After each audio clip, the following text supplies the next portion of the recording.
भोपाल के कुशाभाऊ ठाकरे सभागार में मुख्यमंत्री डॉक्टर मोहन यादव ने दीप प्रज्वलित कर कार्यशाला की शुरुआत की। इस कार्यशाला में 2000 से ज्यादा सरपंच, सचिव और अधिकारी हिस्सा ले रहे हैं। सरकार का दावा है कि पंचायतों को 25 लाख तक के विकास कार्य की अनुमति मिलेगी। जल संरक्षण, वाटरशेड और प्राकृतिक स्रोतों पर फोकस होगा। कुटीर उद्योग से गांव में रोजगार उपलब्ध कराए जाएंगे। सौर ऊर्जा पर 90% तक ग्रांट मिलेगा। पंचायतें खुद अपना मास्टर प्लान बनाएंगी। मुख्यमंत्री ने इस मौके पर कहा, अगर आत्मा कहीं बसती है तो वो हमारे ग्रामीण क्षेत्र में बसती है। दावा है कि विकास अब गांव की चौपाल से लिखे जाएंगे। भोपाल कुशाभाऊ ठाकरे सभागार में पंचायत ग्रामीण मंत्रालय द्वारा 3 दिवसीय एक जो कार्यशाला का आयोजन किया जा रहा है, जहां जिला पंचायत के अध्यक्ष, उपाध्यक्ष, जनपद पंचायत के अध्यक्ष, उपाध्यक्ष, सचिव और सरपंचों के माध्यम से ग्रामीण पंचायत विभाग के विविध प्रकार के कामों को लेकर के 3 दिन के कार्यशाला का जो आयोजन माननीय मंत्री श्रीमान प्रहलाद सिंह जी पटेल, माननीय मंत्री राधा सिंह जी के साथ हो रहा है। मेरी अपनी ओर से शुभकामना। ये सही है कि हमारा राज्य भौगोलिक दृष्टि से बहुत बड़ा है और ऐसे में बड़ी आबादी हमारी ग्रामीण क्षेत्र में रहती है, तो सभी प्रकार की शासन की सुविधाओं के लिए महत्वपूर्ण इकाई के नाते से पंचायतें अपना रोल अदा करती है और विकास के मामले में हमारा राज्य जब कदम से कदम मिला के आगे चलना चाहता है, ऐसे में 2047 का समृद्ध मध्य प्रदेश किस प्रकार से रहे, उसकी बड़ी भूमिका इस विचार मंथन के दौर से निकलेगी। सरकार इसे नया अध्याय बता रही है। ग्राम विकास मंत्री प्रहलाद पटेल और राज्य मंत्री राधा सिंह इस कार्यक्रम में मौजूद रहे। सरकार का तर्क है कि पहली बार सरकार पंचायत प्रतिनिधियों के पास गई है। जल संरक्षण से लेकर कुटीर उद्योग तक पंचायतों को जिम्मेदारी मिलेगी।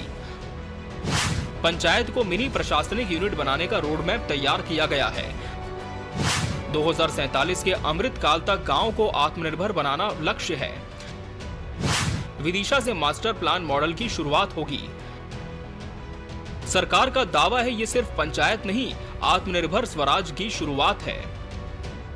मुद्दे वही है कि शहर के पास की पंचायतें हों, जनपद के क्षेत्र जनपद हों, उनके काम करने का जो सेमी अर्बन कॉन्सेप्ट है उसको हम इम्प्लीमेंट कैसे करेंगे। हमारा सचिव तो उस लायक सब नहीं रखता अधिकार।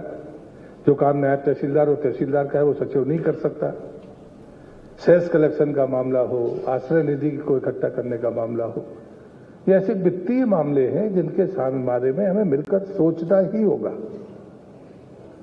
और इसलिए मुझे लगता है कि एक अलग बहस चलती है कि विधायक हैं, सांसद हैं, उनके हस्तक्षेप है। हस्तक्षेप नहीं हो सकता, इसमें टकराहट जनप्रतिनिधियों में नहीं हो सकती है। जिसके जो अधिकार की सीमा है उसमें वो काम करे तो कोई समस्या नहीं है। लेकिन विपक्ष इसे लेकर सवाल उठा रहा है। कांग्रेस का आरोप है कि पंचायतों को अधिकार नहीं, सिर्फ भाषण मिल रहे हैं। असली विकेंद्रीकरण नहीं, सब कुछ भोपाल से कंट्रोल होता है। पंचायतें फंड और सचिव की कमी से जूझ रही हैं। पहले पंच सरपंच को लगातार अपमानित किया गया, अब कार्यशाला से तस्वीर नहीं बदलेगी। कांग्रेस का सवाल है, जब पंचायतें आज भी कर्ज, फंड, स्टाफ और योजनाओं की मंजूरी के लिए कलेक्ट्रेट दरबार में घूम रही हैं, तो ये आत्मनिर्भरता कैसे? देखिए, लगातार भारतीय जनता पार्टी की सरकार का जो विकास का एजेंडा है वो सिर्फ पेपरों में दिखता है, जमीन पे बिल्कुल नहीं दिखता है। लगातार ग्रामीण पंचायत विभाग के अंदर जब कार्यशालाएं होती है तो जो उत्कृष्ट अधिकारी होते हैं वो भी तय करने वाले मंत्री और इनके आरएसएस के लोग होते हैं। उत्कृष्ट आदमियों को ढकेला जाता है, बनावटी और लामबंद होके जो सत्ता के दलाल हैं उनको आगे लाया जाता है, उनको पुरस्कृत किया जाता है। इस सवाल को लेके कांग्रेस पार्टी विधानसभा के अंदर इस पर प्रश्न बनाएगी और पूरे हम ग्रामीण अंचलों तक इन्होंने जो भ्रष्टाचार का झूठा प्रपंच रचा है उसको हम स्ट्रिंग करके दिखाएंगे कि मध्य प्रदेश में कितना भ्रष्टाचार मध्य प्रदेश सरकार ने किया है। तो एक और सरकार कह रही है अमृत मंथन, वहीं विपक्ष कह रहा है खाली आयोजन।